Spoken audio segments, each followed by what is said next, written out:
And of course, throughout life, I went through some things, with dating, marriage, becoming a dad, divorce, um, post-divorce, being in a new relationship.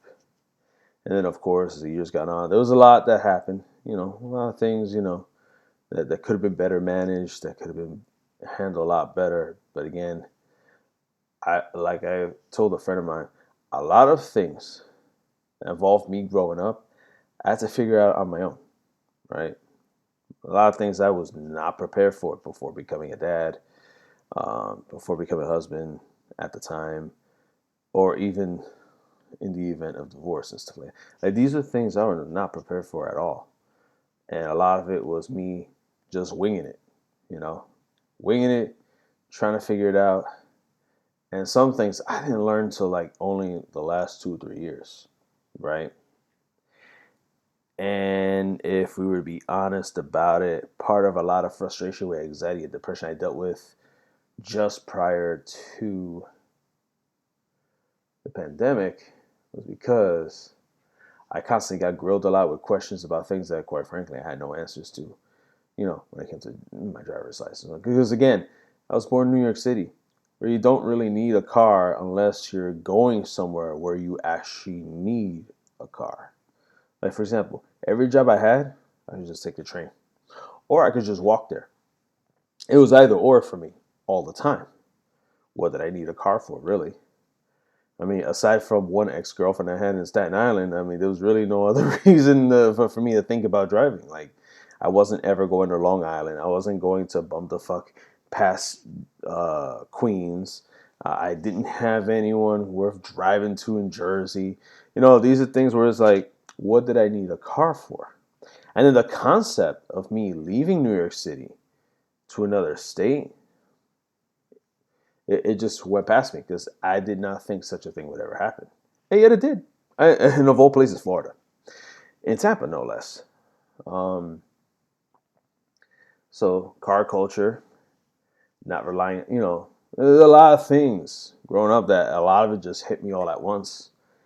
And all of it was, like, even though when it came to the mindset of being a dad, obviously for me, it was like, let's just go. Let's focus on taking care of this kid, trying to raise the kids, make sure the kid has what she needs.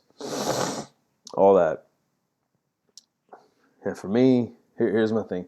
Some people, they do focus on, like, what about the mom? What about the dad? For me, personally, irrelevant. Like, my focus as a parent is being the best dad I'm able to be for my daughter. Period. Whatever happens with any other family members in the circle is irrelevant.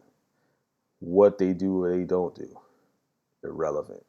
For me, the important thing is me being the best version of me for my daughter. So when my daughter grows up, her memories of daddy are pleasant memories, great memories.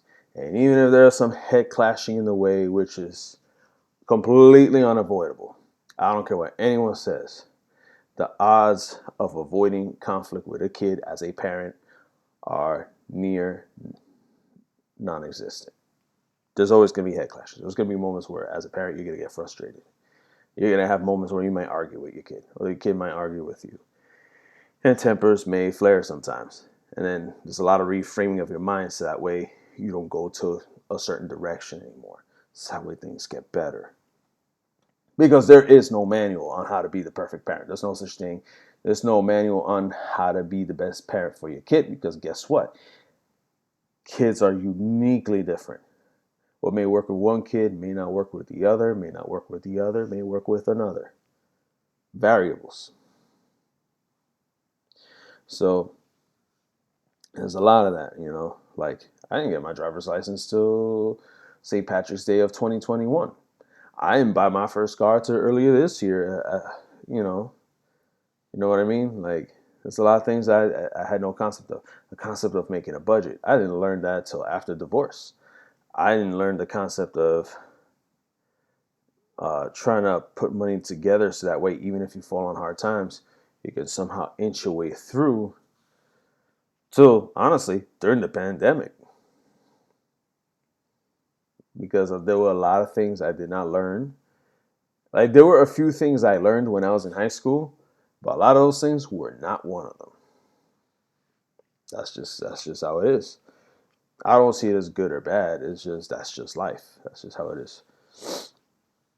So then 2020, pandemic hit, and that's when a lot of frustration really set in. Granted, I was already having frustrations from a prior relationship where I felt pressured. I felt pressured in the sense of, you know, long story short, folks, do not allow any parents of a significant other to influence the dynamics of your relationship with your significant other. That will give you infinitely more headaches than whatever headaches you may have with your significant other. I've learned that. I have learned that. That is a lesson very well learned, very well educated. Um, and a lot of it led to feelings of inferiority, emotional insecurity as a man, so on and so forth.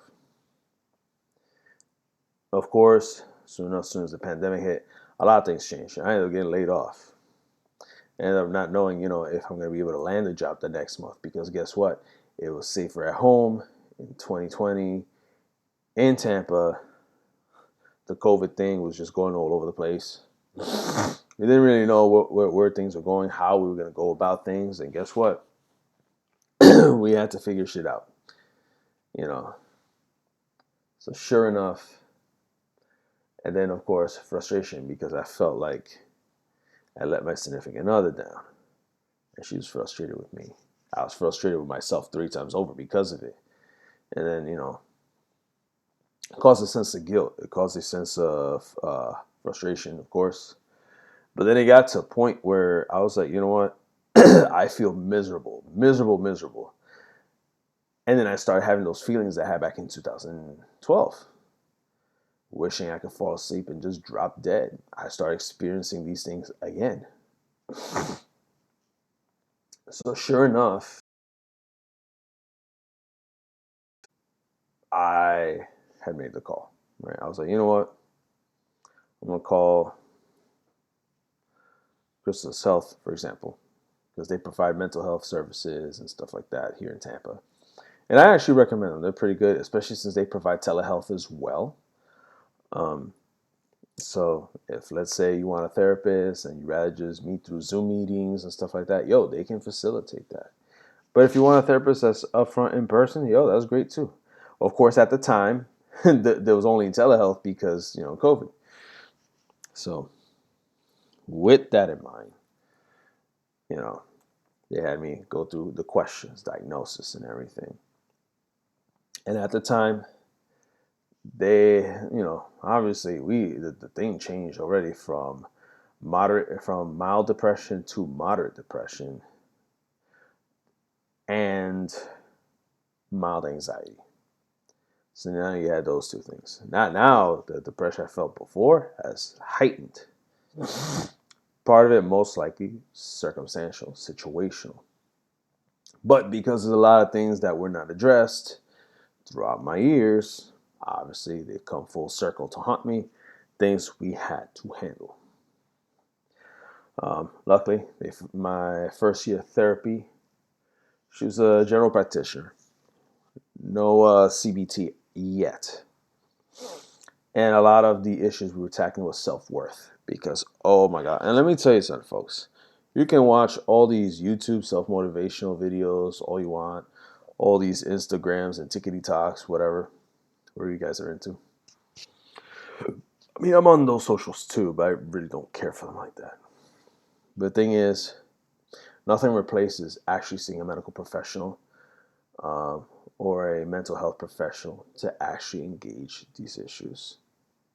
There's a lot that you lose in not seeing one that's actually going one-on-one. Because watching a video is one thing, but actually having someone sit down with you, help you question what you're thinking. Why are you thinking that? Why are you feeling that? Where do those feelings come from? What can you do about them? Are some of those thoughts and feelings rational? Are some of those just, what the fuck? That type of thing. it isn't the same. Nothing replaces that. Not even a robot. And so a lot of the issue we were tackling was my self-worth, right? Because I felt useless. I felt like I wouldn't say scum of the earth, because there's plenty of scum of the earth, and trust me, I can honestly say if I look in the mirror, I am not one of them. And I'm grateful that I can say that. But still, I just felt terrible. I felt like I failed as a boyfriend. I felt like I was just hanging on as a dad. It was tough. But the most important thing that I was getting out of therapy in that first year was understanding that I am more than enough for me. Because a lot of times in relationships, we get caught up with our self-worth in the context of our significant other. The thing is, their perceived value of us is irrelevant. Sorry, it just isn't. You know why? Because at the end of the day, guess who's going in the grave, in the casket, or in ashes? They aren't. You are. Like, at the end of the day, the day I drop dead, I ain't going 6 feet under with my significant other or my kid. At the end of the day, my body is going down the grave by itself. I don't agree with the term "you are born alone, you die alone," because let's be real, when you were born, you're coming out of your mother's womb, and then you're going either in the arms of your mother or the arms of your father the day you. So it was about my self-worth. That was the first thing I had to tackle, and understand that I am more than enough for myself. But I had to come to grips with the fact that, I needed to value myself. I needed to accept who I am, in terms of, what makes me unique, what makes me special, what makes Ronnie Ronnie, what makes Ronnie a wonderful person. But also understanding in the process that there are flaws, because we're human, we're not perfect. Obviously acknowledging those flaws that we have to work on so it can be better. We'll never be perfect. It is a fool's errand to believe that you'll ever achieve perfection. Even Photoshop's not perfect. I'm being real with y'all, folks. Anyone who thinks that Photoshop will help you achieve perfection, you're in for some bad news, brother. Because nothing's perfect, because if something were absolute imperfection, it's like, all right, that's already the pinnacle. I mean, what else is there, right? But let's be real. We're all humans. We're imperfect beings. Our life is a work in progress till the day we cease to live. The moment we breathe our final breath, that's when our story is over. That's when our legacy actually begins, because you're gone from the earth. So what you leave behind, that's what people will remember you by. That by itself requires a lot of deep thought. And yep. If it gets hot, you actually see Sonic and Green Hill Zone. So that's that. Those are things to think about. And it took a lot of time. Like, I had to really drill it in, because naturally I'm a stubborn folk. And really drilling in the sense of self-value. Understanding also that I lacked a sense of self-boundaries with people around me, with myself, with others, even with significant others. I also had to tackle the issues of, for example, in relationships, usually when it comes to conflict resolution, let's say in a typical, normal, a healthy relationship, right? Let's say a woman's got problems, a man's got problems, right? If a woman has an issue with a man, sit down, talk with him, right? And the man listens, tries to reflect, think of a resolution. Be like, okay, this is how you're feeling, this is what's bothering you, what can we do, type of thing, right? And if a man also has issues, to have enough trust and confidence in his woman to also open up and talk about the issues. It's a two-way street, as it should be. In my case, however, I've never had that. Mainly because usually it was always about pleasing the woman, but God forbid we talk about what I want or need. It was always about having on my mind what's going on with my girl, her issues, her problems. But it's like, where am I though? You know what I mean? The lack of remembering I still exist and not just the other person. That was a serious problem on my behalf. I can't blame the other person. I think it's irresponsible for people to always blame another person for issues they themselves could have prevented. There comes a point where it's like, you know what? No, you need to take ownership of that. And I had to take ownership of it. Unfortunately, being tact is not exactly my strongest suits, although it's something I'm trying to work on. And I ended up having a conversation with her when she wasn't mentally ready, but I was on an impulse, and impulse control doesn't always bode well, folks. Take it from me. I acknowledge the fact that I sometimes have impulse control problems. Not on a two-faced level, but still. Or a Joker level, but still. And honestly, that cost the relationship for me. You know, some people be like, well, maybe she just... I'm like, look, bro, sometimes we have to understand that not everything's just straight up black and white, you know? Sometimes, you know, we're human. No one's perfect. And I also don't believe in always playing victim either. Survivor, maybe. But victim, that doesn't always work.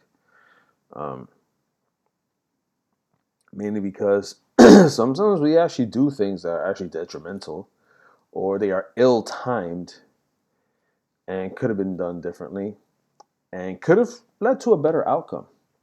And if it led up to the same outcome, then maybe it's because that's just how it was. That's just the nature of the beast. Sometimes it happens. But again, because I did not think at that time about timing the response for a conversation, things went downhill, obviously. It led to me being single again in September 2020. I ended up even in more depression. This time it wasn't just because of frustration of what was happening because of the pandemic, but it was also because the loss of being with a significant other. The fact that she was leaving and all this, you know, like these are things that as a normal human being, we experience heartbreak. We experience loss. Not a death type of loss, but it's like, damn, like someone you invested in, someone that invested in you, you know, and then all of a sudden now it's irrelevant either it's one person's fault or another. It's just, damn, you know? And then you're just left wondering, like, yo, what's next type of thing. And even though my focus is always going to be my daughter,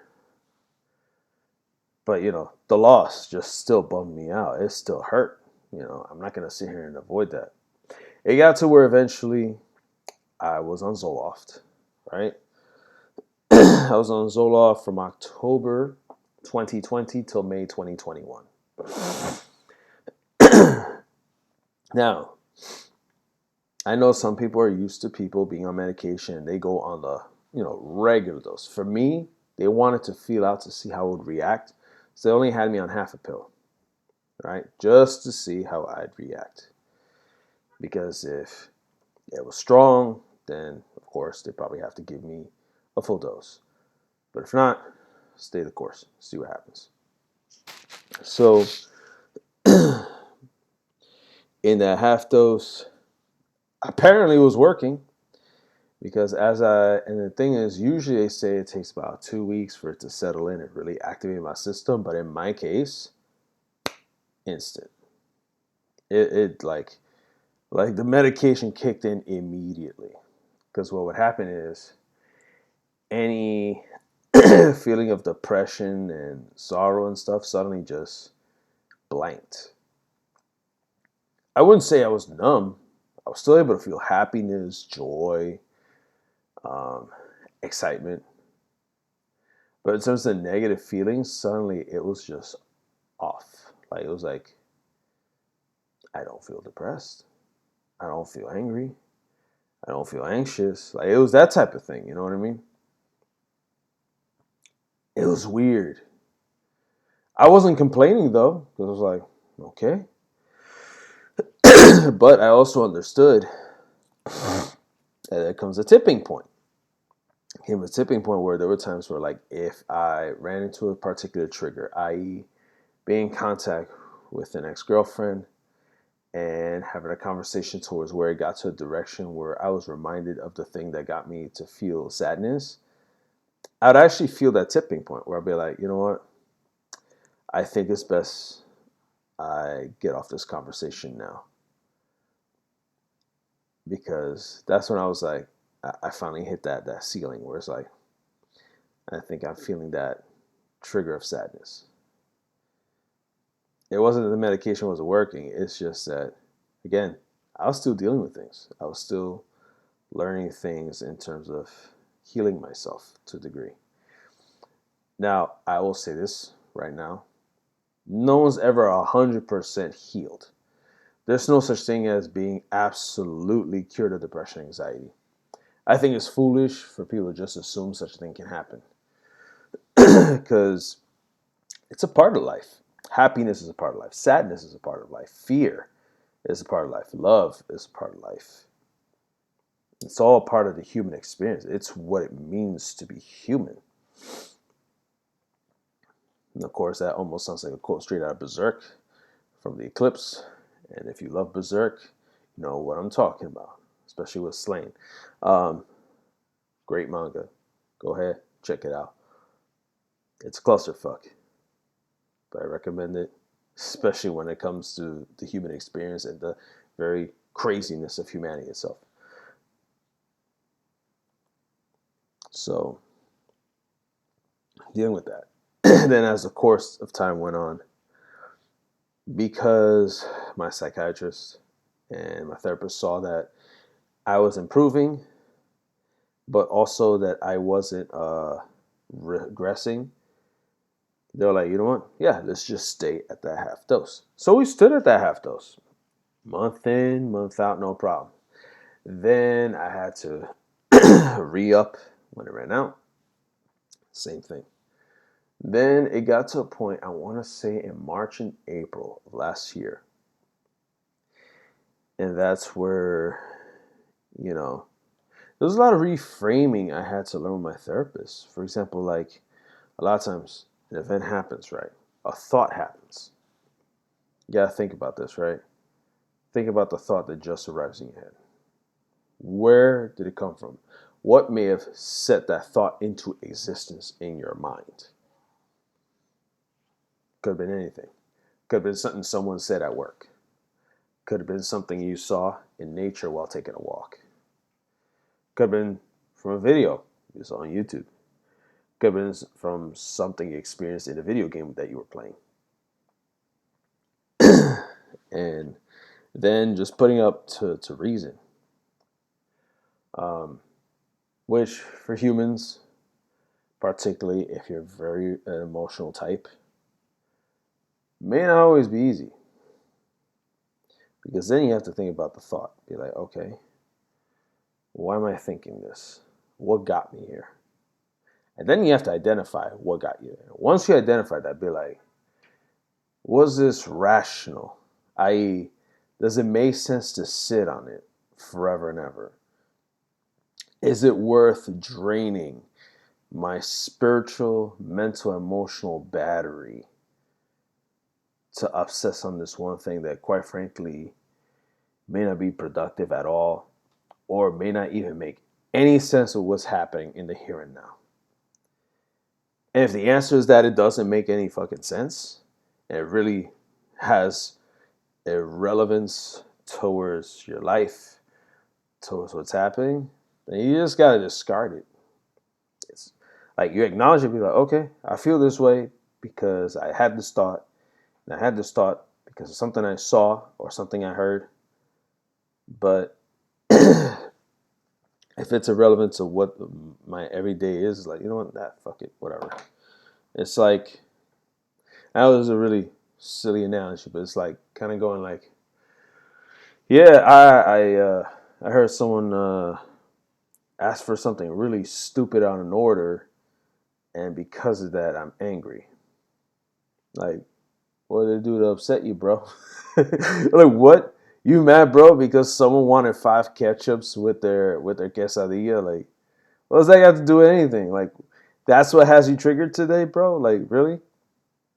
Again, very far-fetched, but trust me, sometimes we have weird thoughts like this. It's kind of like you feeling mad depressed because someone took a shit in the urinal. And let me tell you something, I've already had that experience. I had to clean that up one time at my job. It was freaking hilarious. It was disgusting, but it was hilarious at the same time. It was like, who does that? And then, but as time went on, I had discussed with my psychiatrist about my therapist about maybe trying to see if we could wean off the medication. And I really wanted to, because I wanted to see if medication was going to be a permanent thing with me, or if maybe one day we could be like, hey, Ronnie can be off the training wheels and go full speed. Let's see what happens, right? So, so then we went from half a dose every day to half a dose every other day, just to slowly wean me off. Then when the medication finally ran out, no more refills or anything. I could have requested a refill if I wanted to, but I opted not to. And here's a weird thing too, for those that don't know me. I don't have an impulse of addiction towards medication of any way, shape, or form. Like, I know a lot of us know people that have a substance abuse problem or a substance dependency. Like, some people, they can't get off their Prozac. Some people can't get off of crack. Some people, they can't even function without even a hint of weed smelling in the air. I know, I get it. Look, and I'm not knocking anyone that, you know, but then you got controlled substances. You got people with issues with that. For me personally, and I have to stress that personally, I'm not saying this as a word for everyone, but for me, my personal experience, I don't have an attachment to supplements. I don't have an attachment towards medication of any sorts. For example, when I had a 2nd-degree sunburn on my back in, I think, 2009, 2010, I had to take prednisone. I had to take oxycodone, right? And we all know about oxys, bro. Especially in Florida. But mind you, this is when I was in New York. I never had a dependency problem. Like, as soon as my back pain was gone, as soon as my back was healed and everything, I kid you not, I took the oxycodone, I just threw it out. I had no need for it. Same with prednisone. I didn't need that either. Threw it out. Why? They serve their purpose. I have no need for it. None of that just in case stuff. No, be like, if I don't need it anymore, if it has no relevance to my life anymore, out the window, over the wall. And that's what happened. So then, as I discussed earlier in a previous part of this long conversation, I was taking Zoloft. You know, that sense of blankness replacing the episodes of depression, anxiety, that was eventually going to come to an end once the medication was gone. So now, May of 2021, medication's gone. So now my brain is shifting back to what would be perceived as normal thinking mode, normal activity mode. But what changed here were the things that I learned in my first year of therapy. So when the medication was gone, yeah, I was dealing with depression and anxiety, but now I found myself where it's like depression was starting to lose its control over me, which in my opinion is a beautiful thing, because it's like, okay, we're making progress. You know, we're not quite where we want to be yet, but we are most definitely over the funk that we were in 2020. Definitely over the funk of 2012, and obviously as far away from 2008 as possible. But now I was discharged the first time from therapy. Not because all my goals were fulfilled or that I was rehabilitated or anything like that.